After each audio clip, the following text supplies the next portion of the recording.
البدع والأهواء، أهل البدع العقائدية وأهل البدع السياسية. نقول بيننا وبينكم السلف، بيننا وبينكم الكتب، كان فيقول البدع بيننا وبينكم. إلا الله وحده لا شريك له وأشهد أن محمدا عبده ورسوله. اللهم صل على محمد عبدك ورسولك وعلى آله وأصحابه أجمعين. Amma ba'd. Baik, kita dalam pertemuan terakhir masih membahas tentang hadis pertama tentang keutamaan Al-Quran, bahwasanya Al-Quran adalah kalamullah, tidak seperti kalam makhluk. Nah, kemudian kita masuk pembahasannya. Setelah itu masih di muka surat 26 tuh ya. Wal adillatu ala dzalika wadihah. Dan dalil-dalil tentang yang demikian itu jelas. Minha, diantaranya bahwasanya Quran itu adalah kalamullah. Qala Allah Ta'ala, wa in ahadum minal musyrikin astajaraka fa'ajirhu hatta yasma'a kalam Allah. Dan apabila ada satu orang dari kaum musyrikin meminta perlindungan kepadamu, yaitu menjadi kafir musta'min, meminta perlindungan, meminta keamanan ketika masuk ke negeri muslim, maka lindungilah dia hatta yasma'a kalam Allah, sehingga dia mendengar kalamullah, sehingga dia mendengar dakwah Islamiyah yang dasarnya adalah dari Al-Quran. Summa ablighu ma'manah, kemudian sampaikan dia ke tempat keamanannya, yaitu kembali ke negerinya di sana, negeri orang-orang kafir. Selama di negeri kita jangan diganggu. Dzalika bi annahum qaumul la ya'lamun. Yang demikian itu karena mereka kaum yang tidak tahu, maka perlu diberitahu dulu, diceritakan tentang Al-Quran, diperdengarkan bahwasanya ini memang tidak seperti kalam para makhluk. Baik.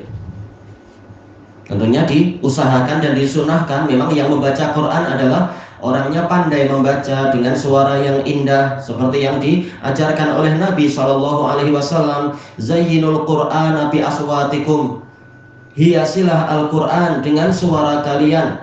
Laisa minna man lam yataghanna bil Quran, bukan termasuk dari golongan kami orang yang tidak melagukan Al-Quran. Jadi kita jadikan indah, bukan malah memperindah musik-musik nyanyian, tapi Quran itu yang berhak untuk mendapatkan keindahan suara kita.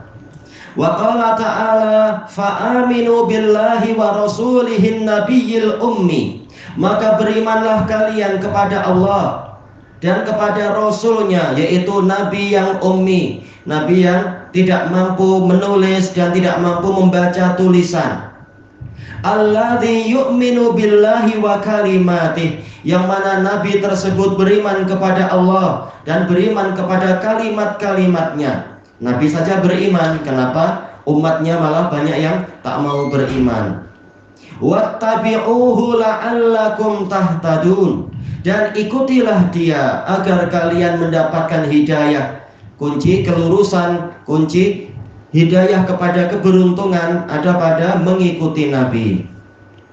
Tayyib. Qala al-Imamul Ajurri rahimahullah fi makna wa kalimatih wa huwal Qur'an. Imam Al-Ajurri ketika menafsirkan ayat ini, makna wa kalimatih, dia adalah Al-Qur'an. Selesai dari kitab Asy-Syari'ah. Tayyib. Wa qaulullahi ta'ala, dalil yang lain bahwasanya Quran adalah kalamullah, bukan makhluk, adalah firman Allah Ta'ala, innahu fakkara wa qaddar.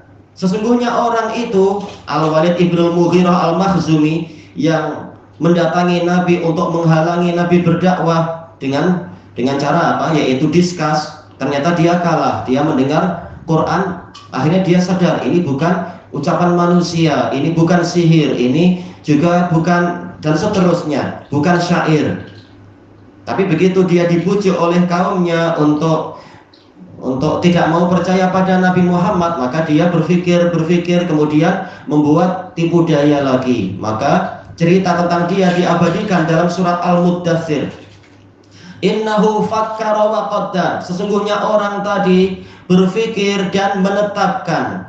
Faqutila kaifa qaddar, maka terkutuklah dia bagaimana dia menetapkan. Summa qutila kaifa qaddar, kemudian terkutuklah dia bagaimana dia menetapkan itu. Diulang-ulang oleh Allah Ta'ala. Summa nazar, lalu dia memikirkan lagi, merenung. Summa abasa wa basar, kemudian dia bermuka masam dan berpaling. Summa adbara wastakbar, kemudian dia membelakangi sambil menyombongkan diri. Faqala in hadza illa sihrun yuksar, dia mengatakan tidaklah bacaan tadi itu selain sihir yang diajarkan. In hadza illa qaulul bashar, tidaklah bacaan tadi itu kecuali ucapan manusia. Sauslihi saqar, maka aku akan memasukkan orang itu ke dalam neraka saqar.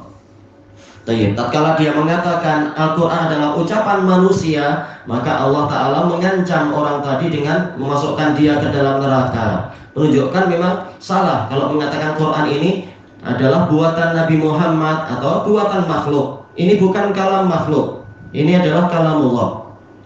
Qala Imam Abu Ja'far At-Tahawi rahimahullah, wa innal Qur'ana kalamullah, dan sesungguhnya Al-Quran adalah kalamullah. Minhu bada bila kaifiyatin qawlan, dari Allah lah Quran itu bada munculnya tanpa kaifiyat, qawlan sebagai ucapan, bukan sebagai ciptaan tapi ucapan. Wa anzalahu ala rasulihi wahyan, dan Allah turunkan Quran tadi kepada rasulnya sebagai wahyu. Wa saddaqahul mu'minuna ala dzalika haqqan, dan kaum mukminin membenarkannya sesuai dengan keadaannya itu sebagai kebenaran. Jadi dalam situasi apapun dia tetap adalah Quran, dia kalamullah, bukan makhluk, baik sebagai ucapan ataupun sebagai wahyu ataupun sebagai suatu kebenaran. Dan demikian pula sebagai sesuatu yang ditulis, demikian pula sebagai sesuatu yang dihafalkan, tetap dia Quran, kalamullah, bukan makhluk. Wa ayqanu annahu kalamullahi ta'ala bil haqiqah, dan mereka meyakini kaum mukminin itu bahwasanya Quran adalah ucapan Allah Ta'ala secara hakiki, bukan majaz. Baik, bukan majaz seperti ucapan orang-orang ahli kalam, dan bukan pula dia sekedar ungkapan kalamullah seperti yang dikatakan oleh orang-orang Asy'ariyah. Allah tidak bicara secara hakiki, Allah hanya bicara di dalam jiwanya saja. Ini sok tahunya mereka. Bahkan Imam Tahawi mengatakan ini hakiki, kalamullah hakiki, bukan majaz, bukan ucapan hati. Betul-betul ini adalah ucapan Allah. Asal dari ucapan adalah ma'ruf, sesuatu yang boleh didengar, ada suaranya. Laisa bimakhluqin kakalamil bariyah, dia bukan makhluk seperti ucapan para makhluk itu. Faman sami'ahu faza'ama annahu kalamul bashar, kemudian barang siapa mendengar Quran lalu dia menyatakan bahwasanya Quran adalah ucapan manusia, faqad kafar, maka sungguh dia telah kafir. Wa qad dhammahullah, sungguh Allah telah mencela dia. Wa abah, dan memburuk-burukkan dia. Wa au'adahu bisaqar, dan mengancamnya dengan neraka saqar. Haitsu qala ta'ala sauslihi saqar, tatkala Allah Ta'ala berfirman, aku akan memasukkan dia ke dalam neraka saqar. Falamma au'adallahu bisaqar, tatkala Allah mengancam dengan neraka saqar, liman qala in hadza illa qaulul bashar, untuk orang yang mengatakan tidaklah bacaan ini melainkan ucapan manusia. Alimna wa aiqanna, kita tahu dan kita meyakini, annahu qaulu khaliqil bashar, bahwasanya Quran adalah ucapan dari pencipta manusia. Wala yushbihu qaulal bashar, dan tidak menyerupai ucapan manusia. Selesai sebagaimana dalam anukilkan dari syarah akidah Tahawiyah. Baik. Wa qala Ibnu Hajar rahimahullah, Al-Hafidz Ibnu Hajar menukilkan pembahasan tentang ini di dalam Fathul Bari. Qala Ibnu Abi Hatim, Imam Ibnu Abi Hatim berkata, haddatsana abi, ayah saya Abu Hatim Ar-Razi menyampaikan berita kepada saya, sami'tu ba'dha ahli ilmi yaqul. Saya mendengar sebagian ulama berkata, qaulullahi azza wa jal, firman Allah azza wa jal, inna kulla syai'in khalaqnahu biqadar. Sesungguhnya kami, segala sesuatu itu kami ciptakan dia dengan kadar, dengan ketentuan dan batasan. Kadar, ada batasan. Salam marhaban. Wa qawlu, ayat yang lain, qul law kana al-bahru midadan li kalimati rabbi lanafidal bahr. Katakan wahai Rasulullah, seandainya lautan itu menjadi tinta, menjadi dakwat untuk menulis kalimat-kalimat Rabbku, pastilah lautan itu akan habis. Al-ayat sampai akhir ayat. Ya dulu ala annal Quran ghairu makhluk. Ini menunjukkan bahwasanya Quran itu bukan makhluk. Kenapa? Li'annahu law kana makhluqan, seandainya Quran adalah makhluk, kita masih di muka surat 27 ya. Kalau di ini. Seandainya Quran itu makhluk, lakana lahu qadr. Pastilah dia memiliki batasan, terbatasi, terbentuk seperti makhluk. Wa kanat lahu inayah, dan dia memerlukan perhatian seperti perhatian makhluk.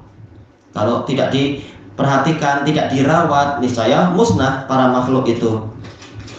Wala nafida kana fatil makhlukin, dan pastilah Al-Quran itu habis sebagaimana habisnya para makhluk. Tapi ternyata Allah menyebutkan, bahkan walaupun didatangkan 7 lautan sebagai dakwat, tetap tidak akan habis kalamullah itu. Menunjukkan kalamullah memang bukan makhluk. Baik, selesai dari Fathul Bari. Wa qala Syekhul Islam Ibnu Taimiyah rahimahullah, wa kalimatullah la nihayatalaha. Kalimatullah, ucapan-ucapan Allah itu tidak ada batas akhirnya. Kama qala ta'ala, sebagaimana firman Allah Ta'ala, qul law kana al-bahru midadan li kalimati rabbi lanafidal bahr. Katakan wahai Rasulullah, seandainya lautan itu menjadi tinta, menjadi dakwat untuk menulis kalam-kalam Rabbku, pastilah lautan itu habis. Qabla an tanfada kalimatu rabbi, sebelum kalimat-kalimat Rabbku itu habis. Walau ji'na bimithlihi madada, walaupun kami datangkan lagi dakwat yang semisal itu. Iya, perkataan, iya. Selesai dari Majmu'ul Fatawa. Sementara Quran bagian dari perkataan Allah, berarti Quran memang bukan makhluk. Baik. Wa man qala bi khalqil Quran fa innahu kafir. Barang siapa mengatakan Quran itu makhluk, maka dia kafir. Seperti yang tadi disebutkan oleh siapa? Imam At-Tahawi. Imam At-Tahawi ini anak buah dari Imam Muzani. Muzani termasuk murid terkuat dari Imam Asy-Syafi'i. Wa qala Imam As-Sauri. As-Sauri ini levelnya jauh lebih tinggi daripada Imam Syafi'i masanya. Baik. Al-Quran kalamullahi ghairu makhluk. Al-Quran adalah kalamullah, bukan makhluk. Minhu bada'a wa ilaihi ya'ud. Dari Allah lah Quran itu mulai, dan hanya kepada Allah lah dia akan kembali. Man qala ghaira hadza fahuwa kafir. Barang siapa mengucapkan selain ini, maka dia kafir. Karena apa? Menentang Quran. Selesai dari As-Sunnah Lis-Sauri. Dan ini sudah anak tahqiq dulu ya, kitab ini As-Sunnah karya Imam As-Sauri. Wa anir Rabi' ibni Sulaiman, Rabi' bin Sulaiman Al-Muradi Al-Misri Al-Mu'adzin, termasuk murid terkuat dari Imam Syafi'i. Dari sisi apa? Periwayatan. Kalau Muzani dari sisi fikih. Nah, ini Rabi' bin Sulaiman yang meriwayatkan kitab Ar-Risalah, juga meriwayatkan kitab apalagi itu? Kitab Jima'ul Ilm, dan beberapa kitab Imam Syafi'i yang lain. Qal sami'tu Syafi'iyya yaqul, saya mendengar Syafi'i berkata, wa dzukiral Qur'an, yaitu tatkala disebutkan tentang Al-Qur'an, wa ma yaqulu Hafiz Al-Farad, dan diceritakan kepada beliau perkataan Hafiz Al-Farad, ini ahli kalam di zaman itu.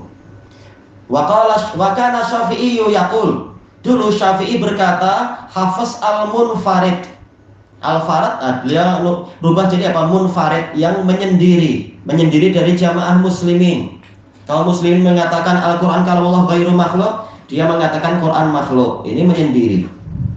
Kalau zaman sekarang malah terbalik, kita yang dituduh menyendiri, Jahmiyahnya yang banyak orang, karena orang tak mau belajar baik-baik. Wa nazarahu bihadrati walin kana bi Misr. Imam Syafi'i pernah mendebat Hafiz Al-Farad ini dengan kehadiran wali yang ada di Mesir, kehadiran apa itu, wali kota Mesir. Faqala lahu Syafi'i radhiyallahu anhu fil munazarah. Imam Syafi'i radhiyallahu anhu berkata kepada Hafiz di dalam perdebatan itu, kafarta wallah alladzi la ilaha illahu, engkau telah kafir demi Allah yang mana tiada sesembahan yang benar kecuali Dia. Imam Syafi'i tegas terhadap orang yang memesang dalam masalah prinsip. Wali ini pembesar. Iya, wali kota, iya pembesar, pemimpin. Summa qamu, lalu mereka pergi, istilahnya apa? Perdebatan selesai. Fansarafu, semuanya bubar. Baik, qamu berdiri dari majelis itu. Fasami'tu Hafsan yaqul, kata Rabi' bin Sulaiman, lalu saya mendengar Hafiz berkata, asyata wallahi alladzi la ilaha illahu asy-syafi'iyyu bidami. Demi Allah yang mana tiada sesembahan yang benar kecuali Dia, Syafi'i ingin menumpahkan darahku. Padahal Syafi'i sekedar apa? Menghukumi masalah engkau nanti dihukumi murtad dan dipenggal oleh penguasa, itu salah kamu sendiri, bukan salah Imam Syafi'i. Baik, jangan dikatakan Imam Syafi'i ekstrem. Nah, Imam Syafi'i menegakkan hukum. Masalah pelaksanaannya terserah penguasa. Yang salah siapa? Engkau. Kenapa tidak mau ikut syariat? Selesai. Imam Syafi'i fuqaha, termasuk fuqaha, menegakkan hukum. Kesimpulannya apa? Inilah hukum untukmu. Baik, qala Rabi' wa sami'tu Syafi'iyya rahimahullahu ta'ala yaqul. Rabi' mengatakan, dan saya mendengar Syafi'i rahimahullahu ta'ala berkata, Al-Qur'anu kalamullahi ghairu makhluk. Quran adalah kalamullah, bukan makhluk. Wa man qala makhluk fahuwa kafir. Barang siapa mengatakan Quran itu makhluk, maka dia kafir. Baik. Cerita ini diriwayatkan oleh Al-Ajuri dalam Asy-Syari'ah dan sanadnya sahih. Wa amma qaulul Imami Sufyan Ats-Tsauri rahimahullah fil Quran. Tentang masalah hukumnya selesai. Sekarang adapun ucapan Imam Sufyan Ats-Tsauri tentang Al-Qur'an, minhu bada'a wa ilaihi ya'ud, dari Allah lah Quran itu mulai dan hanya kepada Allah lah Quran itu akan kembali. Fahadha mahilul ijma'. Ini memang telah disepakati oleh para ulama. Jadi ini bukan ucapan orang sekarang atau apa. Ini adalah memang ucapan para mutaqaddimin, ijma'. Qala Syekhul Islam rahimahullah, walladzi tafaqa alaihi salafu wal a'immah, yang telah disepakati oleh para salaf dan para imam, apa itu? Annal Qur'ana kalamullahi munazzal, bahwasanya Quran adalah kalamullah yang diturunkan, ghairu makhluk, bukan makhluk. Minhu bada'a wa ilaihi ya'ud, dari Allah lah Quran itu mulai dan hanya kepada Allah lah Quran itu kembali. Selesai dari Majmu'ul Fatawa. Wa qala Syekhul Islam fi mas'alati annal Qur'an kalamullah ghairu makhluk minhu bada'a wa ilaihi ya'ud, yaitu ungkapan yang telah disepakati ini. Beliau mengatakan, amma hadzal qaul, adapun perkataan ini, fahuwal ma'surus sabitu anis salaf, ini telah maksur, yaitu apa? Diketahui sanadnya dan sabit, itu pasti anis salaf, dari salaf. Mislu mana qalahu Amr bin Dinar, seperti yang dinukilkan oleh Amr bin Dinar. Amr bin Dinar ini guru dari Sufyan bin Uyainah. Sufyan bin Uyainah guru dari Syafi'i dan Ahmad bin Hanbal. Qal adraktun nasa mundu sab'ina sanah. Amr bin Dinar mengatakan, saya mendapati orang-orang sejak 70 tahun yang lalu. Padahal Amr bin Dinar ini termasuk murid besarnya siapa? Abdullah bin Umar bin Al-Khattab radhiyallahu anhuma. Yaqulun, mereka mengatakan, Allahul Khaliq wa ma siwahu makhluk illal Qur'an. Allah adalah pencipta, yang selain Allah adalah makhluk. Adapun Quran, fa innahu kalamullah ghairu makhluk, maka sesungguhnya Quran adalah kalamullah dan bukan makhluk. Minhu bada'a wa ilaihi ya'ud, dari Allah lah dia itu mulai dan hanya kepada Allah lah dia itu kembali. Wa qad jama'a ghairu wahidin ma fi dzalika minal asar. Lebih dari satu ulama di zaman dulu, para ahli hadis, telah mengumpulkan asar-asar tentang masalah ini anin nabiyyi was sahabati wat tabi'in, dari nabi, sahabat dan tabi'in, kal hafidz Abil Fadl bin Nasir wal hafidz Abi Abdillah al-Maqdasi. Baik, ilahuna wallahu a'lam. Iya, betul. Karena apa? Ini bagian dari sifat Allah. Kalam itu bagian dari sifat. Nah, kalau dikatakan sifat Allah itu makhluk, berarti apa? Makhluk itu ada batas awal. Kalau ada batas awal, berarti apa? Pernah ada di suatu masa dulu sebelum sifat Allah ada, berarti apa? Zatnya Allah ada tanpa ada sifat. Justru ini menunjukkan kekurangan. Zat yang tanpa memiliki sifat-sifat keindahan, berarti itu nakes, kekurangan. Sementara bahkan ahli kalam sendiri bersepakat bahwasanya zat Allah itu kekal, zat Allah itu adalah sempurna. Sempurna berarti apa? Seluruh sifat kebaikan ada padanya. Baik, berarti apa? Sebagaimana zat Allah itu kekal tanpa batas awal, demikian pula sifat-sifatnya juga kekal tanpa ada batas awal. Kalau mengikut dialek, Nah, itu terserah Allah. Iya. Tapi yang asal turun itu dialek apapun. Itu Allah setelah memfirmankan, Dia ketika menurunkan Quran dengan bahasa Arab. Allah tahu segala bahasa, Dia memilih bahasa ini sebagai bahasa yang terbaik. Suara Jibril itu ataupun itu suara yang itu bunyi apa? Adakah suara Asia kah, suara Afrika kah? Tidak ketahui. Hanya Allah. Mana itu sampai lah. Ya jelas Nabi yang tahu Jibril waktu itu bicara seperti apa. Kata Imam Ibnu Abdul Bar, as-saut sautul qari wal kalam kalamul bari. Suaranya suara si pembaca, tetapi yang dibaca itu kalam siapa? Kalamul bari, kalam si pencipta. Jelas suara yang didengar suara makhluk. Nabi mendengar suara Jibril. Tapi yang dibacakan Jibril ini kalamullah. Jibril mendengar dari suara Allah. Dia macam surat lah. Kenapa? Surat itu dibacakan kepada penerima itu.